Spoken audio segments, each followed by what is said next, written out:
আসসালামু আলাইকুম সুপ্রিয় শিক্ষার্থীবৃন্দ, আশা করছি আপনি ভালো আছেন। ই কমার্স টিউটোরিয়াল সিরিজের গত পর্বে আমরা ই কমার্সের অ্যাকাউন্টস অ্যান্ড প্রাইভেসি সেটিংস নিয়ে দেখেছিলাম। আজকের পর্বে আমরা অন্যান্য সেটিংসগুলো নিয়ে দেখব। ইমেল সেটিংস, এটি আমরা অলরেডি আমাদের একটি পার্টে বিবরণ দিয়ে ফেলেছি। তো আপনি আমাদের ভিডিও লিঙ্কটি এই ভিডিও ডেসক্রিপশন বক্সে দেওয়া থাকবে, আপনি সেখান থেকে ভিডিওটি দেখে নিতে পারেন কীভাবে ইমেল সেট আপ করতে হয় সেই ভিডিও। তো এরপর অপশন হচ্ছে যে ইন্টিগ্রেশন। তো ইন্টিগ্রেশনে দেখাচ্ছে যে ম্যাক্সমেন্ট জিও লোকেশন, এখানে দেখাচ্ছে যে an integration for utilizing MaxMind to geo location lookup.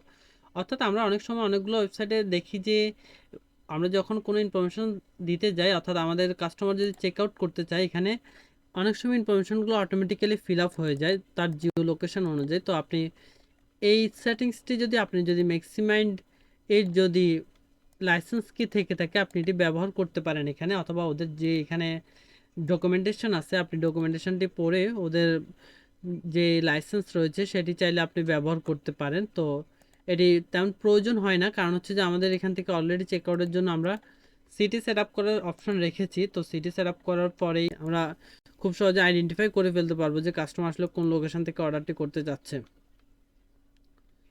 এরপরে অপশন রয়েছে সাইট ভিজিবিলিটি। সাইট ভিজিবিলিটিতে এখানে সাইটটি আপনি যদি চান যে আপনার ই কমার্স স্টোরটি এখন লাইভ না হোক, আপনি কামিং সুন দিয়ে রাখতে পারেন। কামিং সুন দিয়ে রাখার পরে যে আপনার ই কমার্স যে স্টোরটি রয়েছে সেটি কিন্তু আর দেখাবে না। আমরা সেভ চেঞ্জেস দিয়ে দিব। সেভ চেঞ্জেস দিয়ে দিলে বলতেছে confirm switch to coming soon mode, তারপরে কিন্তু আপনি কোনো অর্ডার করতে পারবেন না, আপনার ভিজিটররা বা সব পেজটি পাবে না।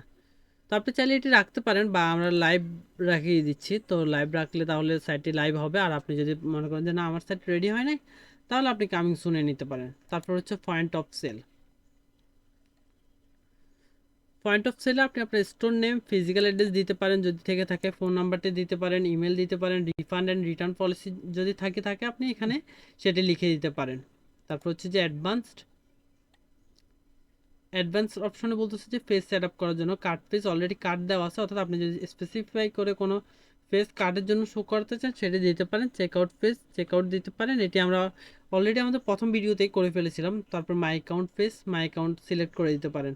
তারপর checkout end point order pay, এগুলো চেঞ্জ করার প্রয়োজন হয় না, বাই ডিফল্ট যেমন আছে তেমনই থাকে। তারপর হচ্ছে যে এখানে REST API, webhook, legacy API, ecommerce, blood point, features, এগুলো কোনোটির প্রয়োজন হয় না, এগুলো যেরকম আছে সেরকমই থাকে।